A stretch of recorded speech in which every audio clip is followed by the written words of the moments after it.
Sí, Romanos 12. Vamos a seguir en Romanos 12.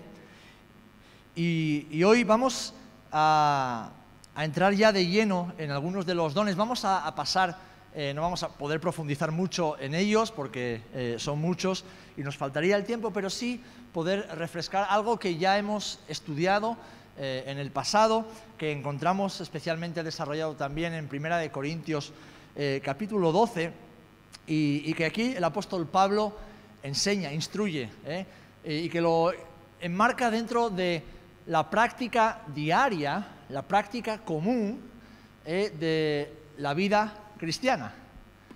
En los primeros versículos nos decía que ya que somos hombres y mujeres nacidos de nuevo, no debemos vivir, no debemos pensar como lo que éramos antes, sino que debemos ofrecer cada día nuestra vida al Señor como ese sacrificio agradable, santo, que es nuestro culto al Señor. Y para ello debemos desvestirnos del viejo hombre, vestirnos del nuevo según la voluntad de Dios, que es vestirnos de Cristo, en el vínculo perfecto del amor.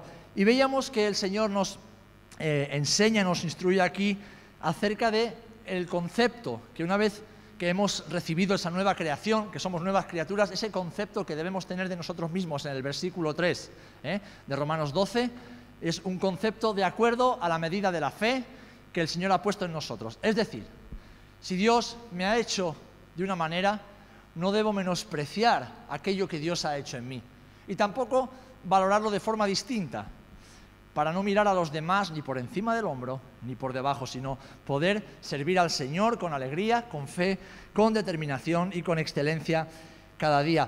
Para después, como vemos ya en el versículo 4, utilizar los dones que Dios nos ha dado, que no son para nuestro propio beneficio, que no son para nuestra propia bendición solamente, sino que son para edificación y bendición del cuerpo.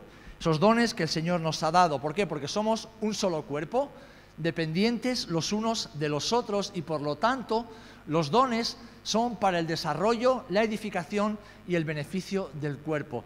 Tus dones son necesarios para mí, los dones que el Señor me ha dado a mí son necesarios para ti, y nos beneficiamos los unos a los otros cuando ejercemos el llamado, el ministerio que el Señor nos ha dado de acuerdo a su voluntad y al amor que ha sido puesto en nosotros. ¿Por qué? Porque como dice el versículo 5, aunque en un cuerpo hay muchos miembros, somos todos miembros los unos de los otros. Amén.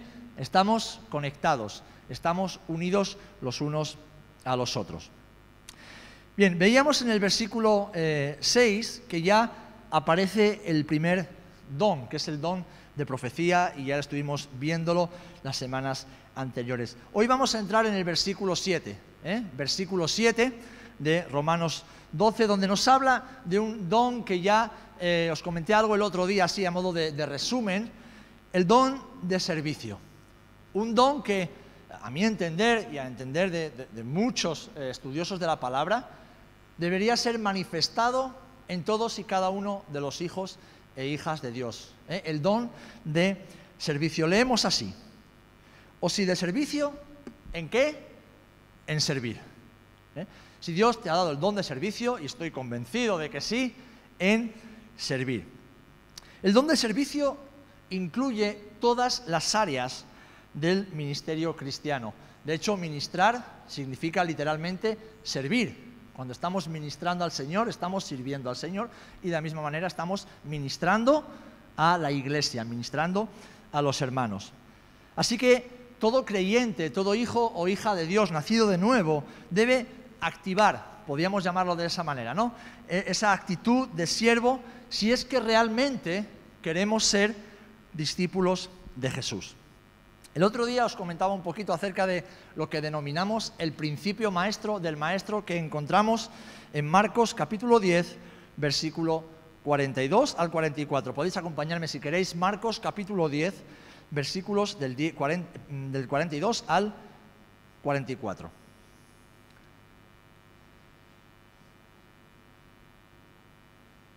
Marcos 10, 42 al 44. Dice así la palabra del Señor: Mas Jesús, llamándolos, les dijo: Sabéis que los que son tenidos por gobernantes de las naciones se enseñorean de ellas y sus grandes ejercen sobre ellas potestad, pero no será así entre vosotros, sino que el que quiera hacerse grande entre vosotros será vuestro servidor. Y el que de vosotros quiera ser el primero será siervo de todos. ¿Sabéis, hermanos y hermanas? En un mundo donde lo que se promueve es el egoísmo, la autosatisfacción y la búsqueda de poder, el Señor nos dice quiénes son los que en el reino de Dios son verdaderamente grandes. Acordaros de que los principios del reino de Dios son contrarios a los principios de este mundo. Y Jesús nos muestra que en su reino los verdaderamente grandes son los que sirven, los que se ponen últimos en la fila, los que se ponen abajo del todo para servir a los demás. Y Él lo hace presentándonos su propia vida como ejemplo.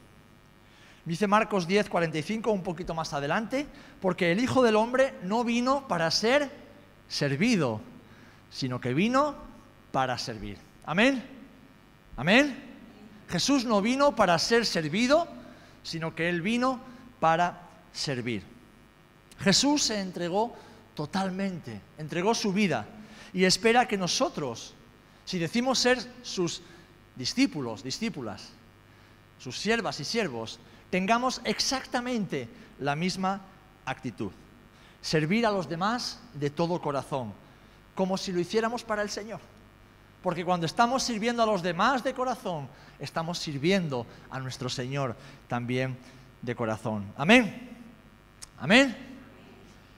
Yo sé que esto a lo mejor no está muy de moda en estos tiempos, ¿no? Donde se promueve el ser grandes hombres y mujeres de Dios. Yo cuando alguien me dice, he conocido a un hermano o una hermana, es un gran siervo de Dios, digo, pues yo solo conozco a un Dios grande, los demás somos siervos pequeñitos, que servimos a un Dios grande. Y puede ser que digamos esto con la boca pequeña, porque luego en el fondo nos gusta que nos sirvan. Nos gusta llegar al culto, ¿verdad? Y voy a ser práctico en esto, y que los músicos nos ministren con la alabanza, que los predicadores nos ministren con la palabra, que los hermanos en servicio nos ministren con los dones que el Señor les ha dado. Pero ¿y yo? Y no solamente durante el culto, y durante la semana, y durante las horas libres que tengo después de mi jornada laboral, ¿cómo estoy utilizando ese tiempo que es un don que Dios nos ha dado? ¿Cómo estoy poniendo en práctica esos dones, ese don de servicio que todos deberíamos tener y ejercitar? ¿Cómo estoy invirtiendo el tiempo y las capacidades, los carismas que el Señor me ha dado? ¿Estoy siendo un verdadero discípulo y discípula de Jesús? ¿O solamente un oidor que sabe la teoría, pero que en la práctica está demasiado cómodo o cómoda con su realidad? Hermanos, hermanas, hemos sido llamados a servir al Señor y a servirnos los unos a los otros, entregándonos completamente. Y esto implica salir de nuestra zona de comodidad, salir de nuestras costumbres y hábitos rutinarios que tal vez siempre hemos tenido y en los cuales nos encontramos a gusto, y comenzar a caminar detrás de Jesús por los senderos y los desiertos. El siguiente don que aparece aquí es el de enseñanza, y fijaros que no da ninguna indicación. Dice el que enseña con la enseñanza. Y esto seguramente es porque el apóstol Pablo le da el mismo énfasis a la enseñanza que al servicio. Es decir, cuando el Señor te ha dado un don de enseñanza, tienes que enseñar. Tienes que enseñar y tienes que entregar todo para la enseñanza. Tienes que invertir tu tiempo en conocer cada día más al Señor y su palabra e invertirlo enseñando a otros. Y no tiene por qué ser siempre desde un púlpito, una platea, una plataforma o un gran auditorio, sino tal vez con uno, con dos, un grupo pequeño, en tu hogar, con tus hijos, con tu familia, con aquellos que acaban de conocer a Cristo. Pero hacerlo con diligencia, hacerlo con amor, hacerlo todo el tiempo. Servir y enseñar son dos cosas que van de la mano. De hecho, me acaba de escribir Dani Cos, que hoy no puede venir porque está en la graduación de Oliver, que Nuestro hermano Roberto ya ha culminado el discipulado, ¿verdad? De los primeros pasos, así que le vamos a dar un fuerte abrazo porque han sido muchos meses, muchos meses de trabajo y de constancia, muchos meses de terminar la oración y el estudio bíblico de aquí y subirse para arriba con Dani y seguir estudiando y meditando en la palabra. Amén. Algunos se han quedado por el camino, esperemos que lo puedan retomar con el tiempo, pero nuestro hermano Roberto, como también Anderson, que hoy no ha podido venir, está trabajando, han perseverado y han culminado esa fase también de su discipulado y de su caminar con el Señor para seguir caminando y seguir aprendiendo. ¿Verdad, Roberto? Gloria a Dios. Bien, pues vemos en el versículo 8 que nos habla de un don del cual se habla mucho, pero yo no sé si todo el mundo lo tenemos claro. El don de exhortación. Si yo os pregunto qué significa para vosotros, qué significa para ti exhortar. Perdón, Cari, es que aquí no oigo. No me entero de nada, hija. Es que entre el aire acondicionado y eso la distancia. Aconsejar, por ejemplo, aconsejar, ¿qué más? Consolar, disciplinar, animar, fortalecer, dirigir, corregir, corregir tal vez. Fijaros, el contexto literal de esta palabra tiene que ver con fortalecer, animar y consolar. Aunque en ocasiones también tenga que ver con, como decía Cari, aconsejar o disciplinar y corregir o reprender a un hermano, a una hermana que pues no se está comportando como un creyente, como enseña la palabra. Tiene que ver con estas tres principalmente: fortalecer, animar y consolar. Y creo firmemente que el don de exhortación es muy necesario dentro de la iglesia. Es muy necesario dentro de la iglesia, pero no he entendido como tantos años se nos ha enseñado. Voy a exhortar al hermano y parece que le tienes que echar una bronca, le tienes que reñir. No, no es eso lo que dice la palabra.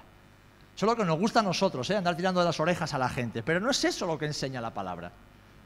El don de exhortación tiene más que ver con levantar la vida de mi hermano, con darle palabras de ánimo. No es pasarle la mano, no es decirle qué bien cuando lo está haciendo mal, no. Es dar una palabra de parte del Señor para edificar su vida, para fortalecer su vida y también para aconsejar su vida cuando tal vez no esté tomando buenas decisiones o no sepa qué decisión tomar. Y en algunos casos también para disciplinar o reprender, corregir cuando no esté caminando ordenadamente delante del Señor. Pero fijaros, ese es un don que, como todos los demás, es para el beneficio de los demás. Es para el beneficio de otros, es para la edificación del cuerpo, incluso cuando implica corrección, reprensión o disciplina. Porque la verdadera disciplina o corrección no es para dañar al hermano. La verdadera disciplina, como nos enseña el Salomón en los Proverbios o el escritor de los Hebreos, la verdadera disciplina es para levantar, es para sanar, es para edificar aquello que el pecado o la rebeldía había derribado en la vida de este hermano o de esta hermana. Es siempre para edificación. ¿Por qué? Porque Dios, a quien ama, corrige. Como un buen padre corrige a los hijos a quienes ama. Ahora bien, el énfasis, mis amados, que aquí el apóstol Pablo quiere dar, inspirado por el Espíritu Santo, es el de fortalecer, animar y consolar. Así que yo te hago esta pregunta. Cuando estás con tus hermanos, ¿cuántas veces tienes palabras de ánimo y consuelo para ellos? ¿Cuántas veces vienen a tu mente y a tu corazón palabras de ánimo, de consuelo, de fortaleza para tus hermanos? Otra pregunta, ¿cuándo fue la última vez que le diste una palabra de ánimo, una palabra de consuelo a un hermano? Ni siquiera porque estaba mal, estaba triste, sino algo que tú has recibido de parte del Señor. Y estando con él o con ella, o simplemente acercándote, le has impartido un don de exhortación, le has dado una gracia, un carisma de parte de Dios para levantar, para edificar o para bendecir su vida. Dice la palabra del Señor en Colosenses capítulo 3, versículo 16. La palabra de Cristo more en abundancia en vosotros. Dice, enseñándoos y exhortándoos unos a otros en toda sabiduría. Y añade, cantando con gracia en vuestros corazones al Señor, con salmos e himnos y cánticos espirituales. Qué hermoso es este texto. Enseñándoos y exhortándoos unos a otros en toda sabiduría. Es decir, porque los dones son de uso recíproco, ¿eh? El Señor imparte dones y nosotros impartimos esa gracia por medio del Espíritu Santo. Y mientras nosotros bendecimos a otros, somos bendecidos también por el ministerio de otros en nuestras vidas. ¿Amén? ¿Amén? Así que piensa esto, hermano y hermana. Hemos sido llamados a bendecir, porque hemos sido bendecidos. Y el Señor nos bendice cada día. Somos canales que no deben estar obstruidos, que no deben estar bloqueados por el pecado, ni por la apatía, la pereza o las distracciones, que tienen que estar libres para que los dones del Espíritu Santo fluyan a través de nosotros. ¿Amén? Yo quiero ser un canal libre. ¿Tú quieres ser un canal libre? Donde fluya el río del Espíritu Santo y la iglesia, el cuerpo sea edificado y también aquellos que no conocen al Señor puedan conocerlo por medio de su Espíritu. Espero que a todos nos haya quedado claro lo que el apóstol quiere decir con exhortar. Así que la próxima vez que alguien te venga, creo que hay un chiquillo jugando al balón por ahí, alguien que venga a exhortarte y lo que estoy haciendo sea riñéndote, exhórtale en amor y dale una palabra de fortaleza para su vida, porque la necesita. A continuación aparece el don de, ¿qué dice? Versículo 8, repartir. Anda, repartir es un don, pero no como hacemos nosotros, que el que parte y reparte se lleva la mejor parte. Ese no es un don espiritual, ese es un don muy humano, muy carnal. Repartir o compartir, el don de compartir. ¿Habéis conocido alguna vez a alguna persona o conocéis a alguna persona extremadamente generosa? ¿Conocéis a algún hermano, alguna hermana que dices tú, wow, está siempre repartiendo, está siempre dando, está siempre compartiendo? ¿Qué pelota eres?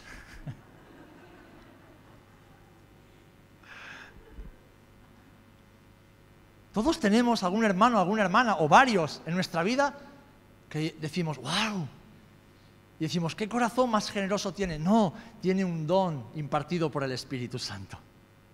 Y hace aquello para lo cual el Señor le ha capacitado. Ahora, fijaros cómo dice que debemos compartir o repartir. Con liberalidad. Entre paréntesis, con generosidad. O, fijaros, escuchad bien, sin mirar ni calcular el costo de lo que vamos a dar. Repito, dar sin mirar ni calcular el costo de lo que vamos a dar. Alguien dijo una vez que la generosidad no se mide por lo que damos, sino que se mide por aquello que nos queda después de haber dado. Porque alguien dice, bueno, pero es que yo te he dado 1.000 euros, ¿vale? Pero si tú tienes 10.000 en el banco y me has dado 1.000, te has quedado con 9.000. Has sido generosa o generoso, pero tú te has quedado con una buena parte. Ahora, si alguien tiene 10 y te da 1, sigue siendo la 10ª parte, pero no es lo mismo. Y normalmente el que tiene 10 suele dar 5 para el otro y se queda con otros 5. ¿Por qué? Porque la generosidad no se mide por cuánto damos, sino por cuánto nos queda después de haber dado. Y así el Señor nos enseña que debemos dar con liberalidad, con generosidad, sin echar cuentas, sin estar calculando, a ver cuánto me queda, cuánto me va a costar. Por eso Jesús dice, el que quiera seguirme, el que quiera poner sus manos en el arado, no puede mirar atrás, no puede estar pensando, a ver qué es lo que voy a perder, a ver qué es a lo que voy a renunciar. No, ese no es el Espíritu de Cristo. El que está dando y está calculando, a ver, ese no es el Espíritu de Cristo. De hecho, en Mateo capítulo 6, versículos 3 y 4, el Señor nos enseña acerca de cómo dar con liberalidad. Dice así, Mateo 6, 3 y 4. Mas cuando tú des limosna, no sepa tu izquierda lo que hace tu derecha, para que sea tu limosna en secreto, y tu Padre que ve en lo secreto, te recompensará en público. Yo no sé si alguna vez vosotros os habéis preguntado, esto de la mano derecha, la mano izquierda, ¿qué es que tengo que echar la ofrenda o la limosna con una mano en el bolsillo? Bueno, acordaros de que Jesús estaba hablando en un contexto muy específico. Él era un maestro judío, un rabino, que enseñaba a judíos, judíos del siglo I, una cultura, un contexto histórico, social, cultural, político, económico y religioso. Entonces, muchas de sus enseñanzas son aforismos, es decir, expresiones, frases cortas que presentan una gran realidad y que para sus oyentes tenían mucho sentido y presentaban dentro de una parábola una enseñanza espiritual del reino de los cielos. Esto de la mano izquierda y la mano derecha es como una pequeña parábola que Jesús está haciendo. Y lo que nos está presentando es la lucha interna que hay en todos nosotros. Todos tenemos una mano izquierda y una mano derecha. La mano derecha en la Biblia simboliza la fuerza, simboliza la justicia, el actuar con justicia, actuar con equidad. Simboliza la fortaleza, simboliza la determinación y simboliza la pureza de corazón. En cambio, en ese contexto, la mano izquierda simbolizaba dos cosas, o tres. La fragilidad humana, simbolizaba el orgullo humano y el egoísmo humano. Así que Jesús, usando esta expresión, ya está enseñando mucho. ¿Qué mano da? La fuerte, la justa, la pura, la sincera. ¿Y qué dice? No vea tu mano izquierda lo que está dando tu mano derecha. ¿Por qué? Porque la mano izquierda, que representa nuestro orgullo, si ve lo que estamos haciendo, dirá, oh, qué buena persona eres cuando ayudas a los pobres, ¿eh? Qué buen cristiano, mira, qué buen cristiano, wow. Qué bien lo estás haciendo, seguro que Dios está orgulloso de ti, porque mira que ayudas a los demás. Pero también esa mano que representa nuestra naturaleza egoísta podrá decir, si ve que somos generosos con la derecha, no des tanto, no des tanto, no es necesario que des mucho. ¿No recuerdas que la justicia y la salvación son por fe y por gracia? Con dar un poquito es suficiente, Dios conoce tu corazón. Yo no sé si estáis entendiendo un poco por dónde quiero ir. Pablo decía que lo que quiere hacer, no hace, y lo que no quiere hacer, hace. Es decir, está presentando esa lucha interna que todos tenemos. Y el Señor nos está enseñando cómo debemos dar. Nos está diciendo que si somos discípulas y discípulos suyos, no podemos dejar que nuestro egoísmo y nuestro orgullo tomen lugar en nuestro dar. Condicionen la impartición del don de repartir, de compartir. La mano izquierda es la parte de nosotros que siempre se guarda algo para nosotros mismos, por si acaso, por si acaso. Acuérdate que el por si acaso se lo va a quedar el banco, por si acaso se lo van a quedar los acreedores. En cambio, la mano derecha es la que da con liberalidad, es la que da con generosidad. Por eso debe escondérselo a la mano izquierda. ¿Por qué? Porque si la mano izquierda, es decir, la parte humana, carnal, la parte que quiere repartir y partir para llevarse la mejor parte, toma lugar, entonces nuestra vida será una vida de siembra escasa. Y escasamente recogeremos. Y esta, mis amados hermanos, no es la voluntad de Dios. No es la voluntad del Señor. Él mismo, con su ejemplo, nos enseña a dar liberalmente para beneficio de otros y nunca para beneficio propio. Hablando un día con un joven, hablando acerca de esta generación, yo le compartía, digo, hermano, ¿sabes por qué Dios no usa a muchas personas que tal vez tengan un llamado? Precisamente porque van buscando el aplauso fácil, porque van buscando el reconocimiento de los hombres. Sí, sirven, hacen cosas, pero quieren algo a cambio. Quieren recibir algo a cambio. Y Jesús mismo se lo dijo a los fariseos y a los escribas. Ya tenéis vuestra recompensa cuando sois aplaudidos y cuando sois reconocidos por los hombres. Pero cuando lleguéis al cielo ya no os quedará nada, porque habéis recibido vuestra recompensa. Pero el Señor nos dice que sembremos en las cosas eternas. ¿Para qué? Para que nuestra recompensa en los cielos sea grande. Así que cuando sembramos abundantemente, cuando impartimos ese don que Dios nos ha dado de forma abundante, generosa, liberal en esta vida, sabemos que recogeremos abundantemente en la vida venidera. Amén. De hecho, Él nos exhorta a dar sobre todo a quienes no nos pueden devolver. Porque ¿qué mérito tiene ayudar a quien sabes que te lo va a devolver e incluso con intereses? Eso es egoísmo.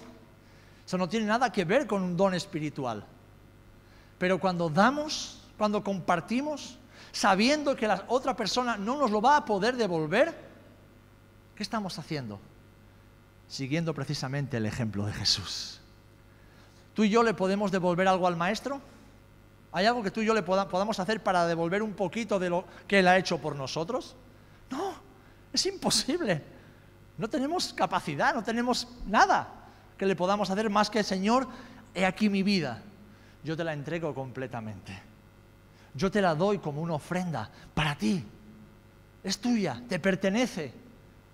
De la misma forma nosotros debemos dar, repartir y compartir, primeramente con los de la casa de Dios y también con las personas de este mundo, sabiendo que no nos lo van a poder devolver y no tienen que devolverlo porque hemos recibido de gracia y de gracia damos. Amén. Dice Lucas 14, del 12 al 14, para argumentar esto que estoy diciendo. Dijo también al que le había convidado: cuando hagas comida o cena, no llames a tus amigos, ni a tus hermanos, ni a tus parientes, ni a vecinos tuyos, ni a vecinos ricos. No sea que ellos a su vez te vuelvan a convidar y seas recompensado. Mas cuando hagas banquete, llama a los pobres, a los mancos, a los cojos y los ciegos, y serás bienaventurado, porque ellos no te pueden recompensar, pero te será recompensado en la resurrección de los justos. Amén. Amén. Porque no hacemos buenas obras para ser justificados, ni para ser vistos de los hombres.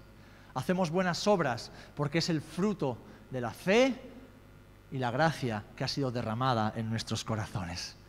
Hacemos buenas obras porque seguimos el ejemplo de nuestro Maestro. Seguimos el ejemplo de Jesús. Amén.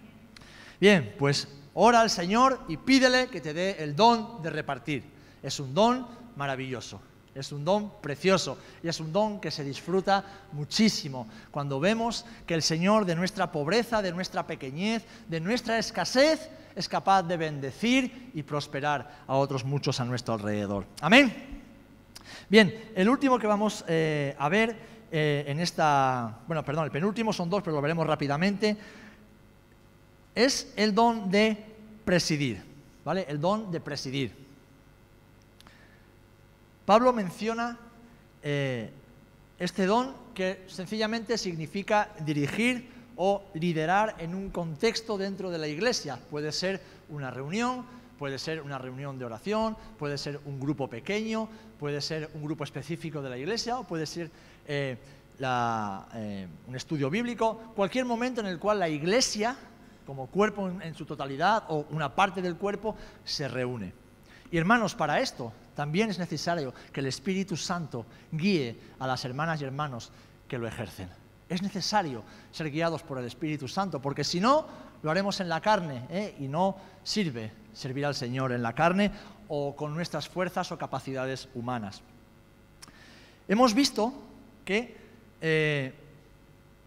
quienes han sido llamados a servir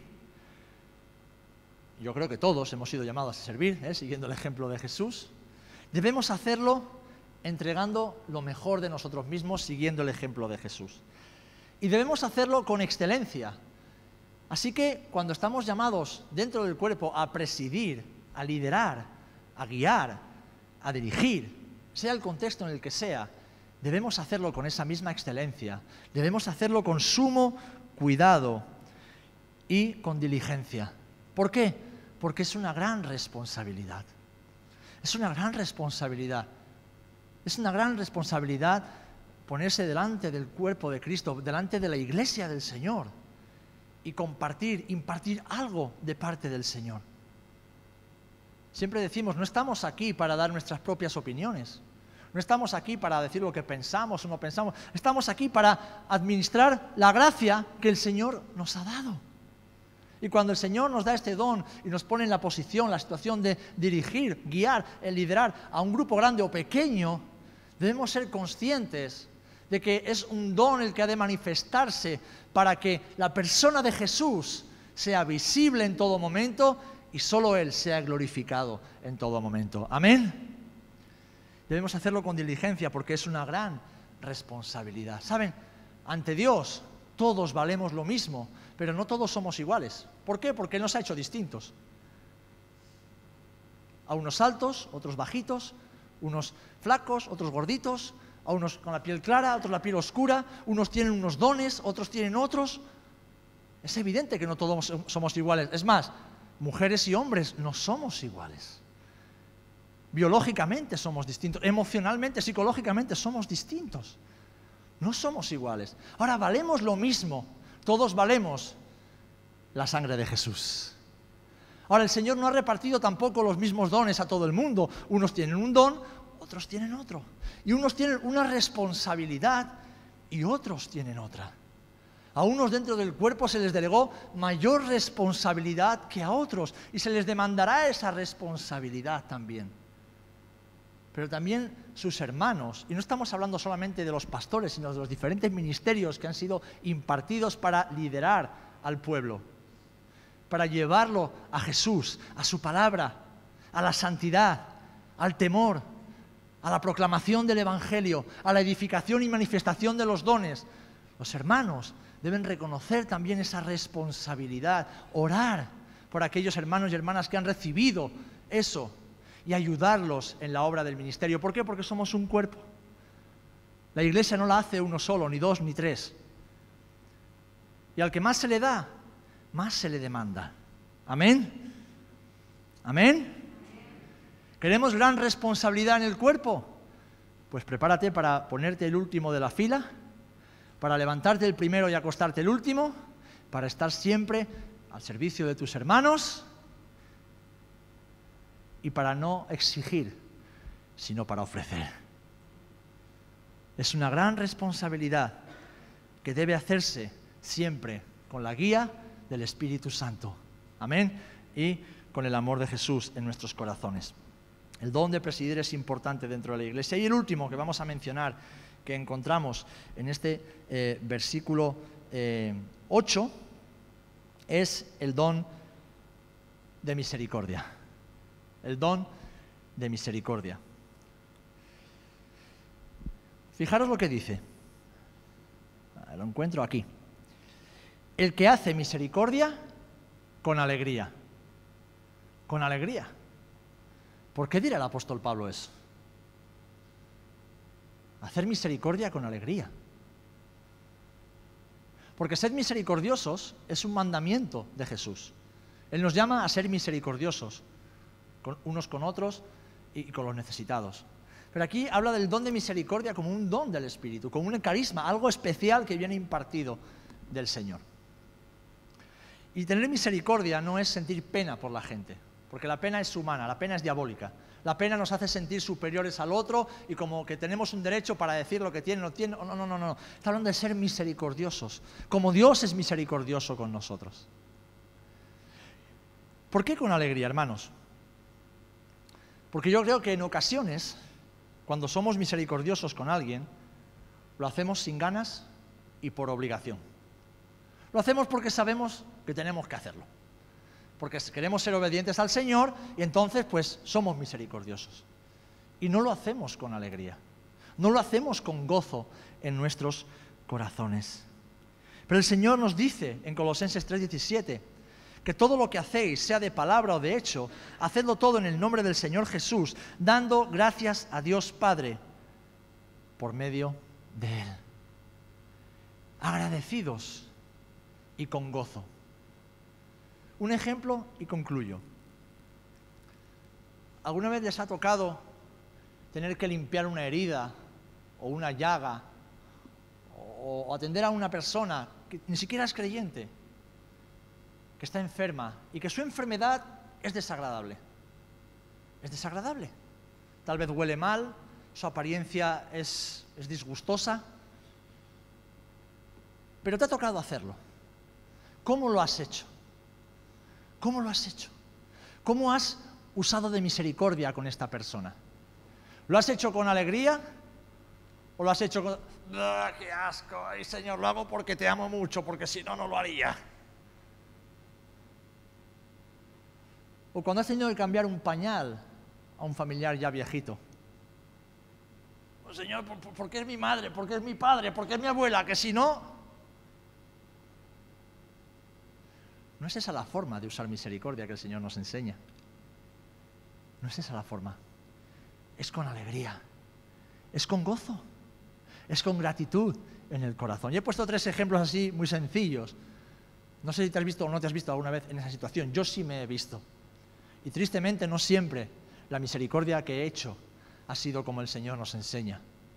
Lo he hecho por obligación, pero con los años se ha aprendido que los dones, si son del Espíritu y pasan por un filtro que está dispuesto para ser usado para la gloria de Dios, se hacen con gozo, con alegría y con liberalidad. Y esto le da gloria al Señor. Y hay una bendición muy especial que cae sobre la persona que está siendo ministrada. Amén. Pues fijaros, estos son deberes cristianos. Son deberes cristianos que nos permiten caminar una vida cristiana, una vida con Jesús en lo sobrenatural. ¿Por qué? Porque los dones son sobrenaturales. Ahora, no son para andar flotando por las nubes, sino que están para caminar sobre la tierra haciendo lo que Jesús hizo, amando, sirviendo, entregándonos, dando todo aquello que Dios nos ha dado para bendición y edificación del cuerpo y para la gloria y la honra del Señor. Amén. Yo no sé si alguien ha identificado algún don que está poniendo en práctica o que ha ejercitado en su vida mientras estamos hablando. Como os dije en la ocasión anterior, todos somos recipientes adaptos para recibir los dones, los carismas del Señor. Pide al Señor que te dé esos dones.